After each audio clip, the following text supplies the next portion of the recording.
अस्सलाम dear students, उम्मीद करती हूँ कि आप लोग खैरियत से होंगे। आज की वीडियो में मैं आपके साथ शेयर करूँगी CS 101 की असाइनमेंट नंबर 3 का सोल्यूशन।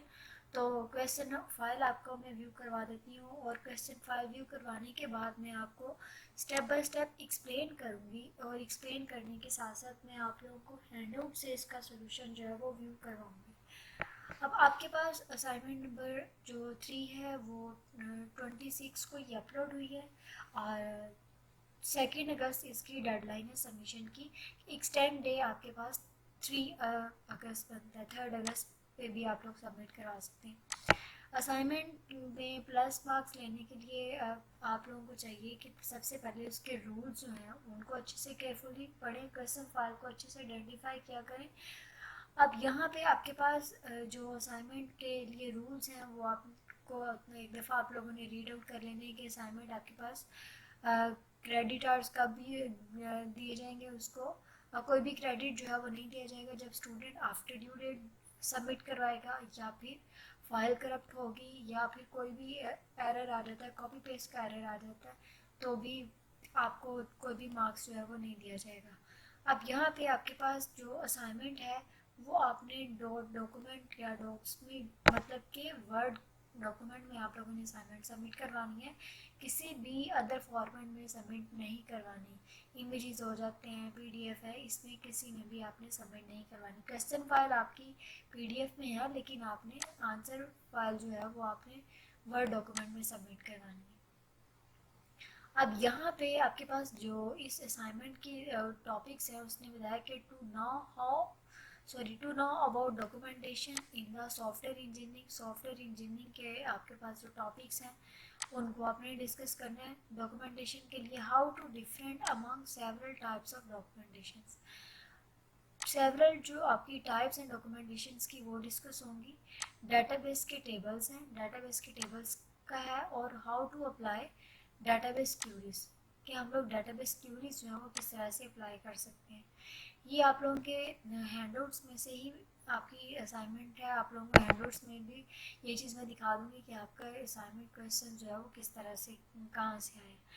अब यहाँ पे आपके पास जो क्वेश्चन नंबर 1 की तरफ मैं चलती हूँ तो क्वेश्चन नंबर 1 के अंदर लिखा हुआ है as you know documentation helps in understanding the software system.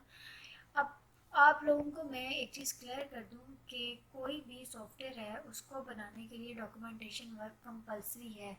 आप किसी भी सॉफ्टवेयर को बनाते हैं तो उससे पहले आपका डॉक्यूमेंटेशन का काम होना ज़रूरी है, ताकि आप लोग एक डॉक्यूमेंटेशन के स्केच के थ्रू आप लोग एक्सप्लेन कर सकें कि आपकी जो एप्लीकेशन है, जो आपका सॉफ्टवेयर है, वो किस तरह से वर्क करेगा। ये आपके पास जो है वो 3 डायग्राम्स उसने दे दी गई है और तीनों डायग्राम्स को उसने कहा है कि आइडेंटिफाई करें। अब ये सिनेरियो के अकॉर्डिंग उसने जो स्क्रीनशॉट्स दिए हैं उसके अकॉर्डिंग उसने कहा है आइडेंटिफाई करें सॉफ्टवेयर इंजीनियरिंग के टॉपिक्स के थ्रू, सॉफ्टवेयर इंजीनियरिंग डॉक्यूमेंटेशन के थ्रू आप लोग गेस करें कि कौन सी डायग्राम कौन सी डॉक्यूमेंटेशन टाइप की है। अब मैं आपको हैंडआउट्स की तरफ ले आती हूँ। तो हैंडआउट्स में आप लोग देखेंगे क्वेश्चन नंबर 1 के आप पेज नंबर 236 पे जाएंगे, software engineering documentation.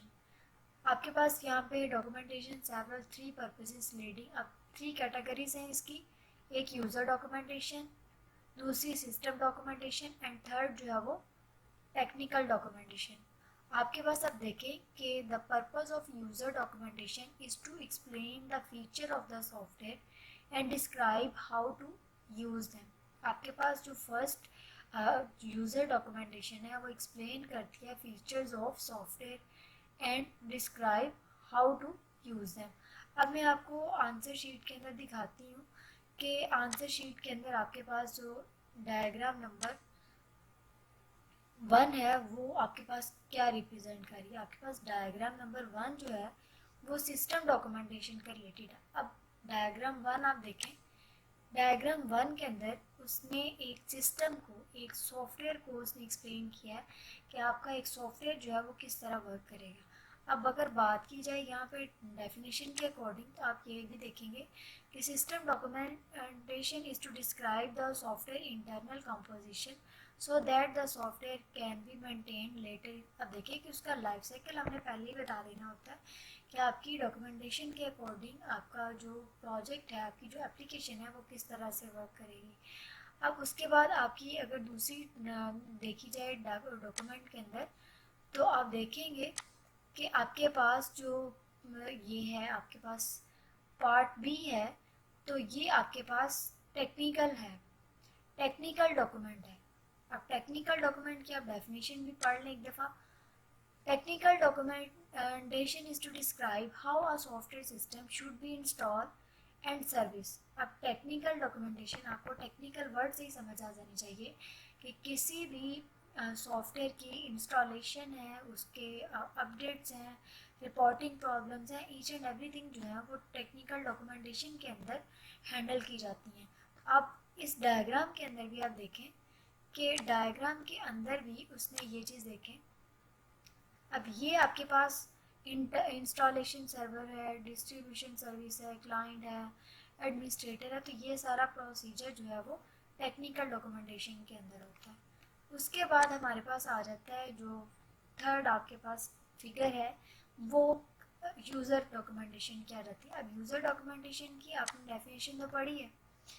User documentation आपके पास ऐसी काइंड है डॉक्यूमेंटेशन की जिसके अंदर आप एक्सप्लेन करते हैं features of the software and describe how to use them. हम फीचर्स बताते हैं और देन उन्हें यूज़ करने का बताते हैं। अब यहाँ पे ये आपको अगर मैं थोड़ी सी स्क्रीन जूम करके दिखाऊं, तो ये आपके पास फीचर्स हैं, देखिए कॉमन सॉल्यूशंस हैं, ये आपके पास आप देखें ये उसके फीचर्स हैं, और साथ में आपने उन्हें बताना है कि भाई आप इनको किस पर्पज़ के लिए यूज़ करेंगे।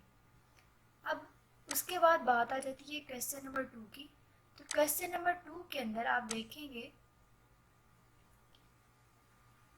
क्वेश्चन नंबर 2 के अंदर आपको एक सिनेरियो दे दिया गया है, कुछ एक डिपार्टमेंट की कुछ न्यू वैकेंसीज के बारे में, और मतलब कैटेगरीज बना दी गई हैं टेबल्स बना के। तो कि आप लोग के पास अब यहाँ पे दो टेबल उसने बताए, एक कैंडिडेट का और दूसरा डिपार्टमेंट का। अब उसके अकॉर्डिंग उसने सारी इन्फॉर्मेशन फिल की हुई है, और हमने कैंडिडेट्स को, अब यहाँ पे कह रहा है candidate will be selected based on their age, degree and experience. अब एक ये चीज़ उसने कहा। उसके बाद उसने कहा analyse the given table showing information different candidate departments, you are required to write the queries of given. अब उसने कुछ क्यूरीज लिखने के लिए कहा है गिवन स्टेटमेंट्स के अकॉर्डिंग। अब उसने दो टेबल से दिए गए, ये ब्लू कलर में ऊपर कैंडिडेट जो है वो टेबल की हेडिंग है, टेबल है।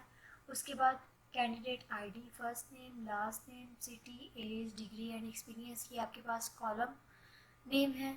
उसके बाद इसी तरह से दूसरे टेबल के अंदर भी आपके पास डिपार्टमेंट है, टेबल का name, department ID, department name, job title, vacancies and location, ये आपके पास कॉलम नेम। अब यहाँ पे उसने हमें जो फर्स्ट क्यूरी दी है, write a query to select the department with 5 vacancies from the department table, उसने कह दिया है। अब उसने हमें ये चीज़ बता दी है कि हमने किस डिपार्टमेंट से क्या चीज़ उठानी है। अब अगर हैंडआउट्स की तरफ आ जाए, तो हैंडआउट्स में आप लोग यहाँ पे लिखेंगे, क्यूरी में लिख लेती हूँ, तो ये मेरे पास मुझे डायरेक्ट एग्जैक्ट लोकेशन पे ले आएगी। अब पेज नंबर 368 के ऊपर आप देखेंगे जो आपके पास सेलेक्ट के लिए क्यूरीज आ रही हैं। अब आप इनको 2-3 तरह से लिख सकते हैं। सेलेक्ट फील्ड 1, फील्ड 2, यानी कि आप फील्ड बाय फील्ड अगर आपने जहाँ से भी सेलेक्ट करना है पहले वो आएगा, उसके बाद फिर फ्रॉम, देन आपने टेबल का नेम, टेबल नेम 1, 2, जितने भी टेबल्स हैं जहाँ से आपने डाटा सेलेक्ट करना है। आप इस तरह भी क्यूरी लिख सकते हैं, आप इस तरह भी क्यूरी लिख सकते हैं, और ये आपके पास 3 मेथड्स हैं क्यूरी लिखने के लिए। सेलेक्ट की क्यूरी, सेलेक्ट स्टैटिक, सेलेक्ट हमने करना है जहाँ से उस टेबल का नेम, आगे फर्दर उस कॉलम का नेम भी आ सकता है। Select static from table name where some criteria के, जहाँ से आपके पास क्राइटेरिया अवेलेबल है वहाँ पे। तो आप लोगों ने असाइनमेंट क्वेश्चन करने से पहले page number 236 and page number 368 एक दफ़ा आप लोगों ने रीड आउट करना, ताकि आप लोग अच्छे से जज कर पाएँ कि आपकी असाइनमेंट का सोल्यूशन कैसा होना चाहिए। कोई भी स्टूडेंट जो है वो अब असाइनमेंट बेशक सॉल्यूशन फाइल अवेलेबल होगी, लेकिन हर स्टूडेंट अपनी थिंकिंग के अकॉर्डिंग, अपने मेथड के अकॉर्डिंग अपनी असाइनमेंट बनाए, तो वो ही बेस्ट रहेगा और उसके लिए बेनिफिट होगा कि अगर पेपर में भी ऐसा क्वेश्चन आने के चांसेस हैं, पेपर में भी अगर ये क्वेश्चन आता था तो आप इजीली कर सकें। अब यहाँ पे लिखा हुआ है आपके पास फर्स्ट जो पार्ट था क्वेश्चन नंबर 2 का, write a query to select the department with 5 vacancies from the department table. अब क्यूरी हमने लिखनी है कि डिपार्टमेंट, अब सेलेक्ट करना है हमने उस डिपार्टमेंट को और जहाँ पे 5 वैकेंसीज हों, और देन अब देखें कि डिपार्टमेंट टेबल। अब यहाँ पे हमारे पास सिलेक्ट फ्रॉम डिपार्टमेंट, अब किस डिपार्टमेंट के अंदर है और कहाँ पे, वेयर जो आपके पास वैकेंसीज हैं वो 5 है। अब डायग्राम के अंदर आप देखें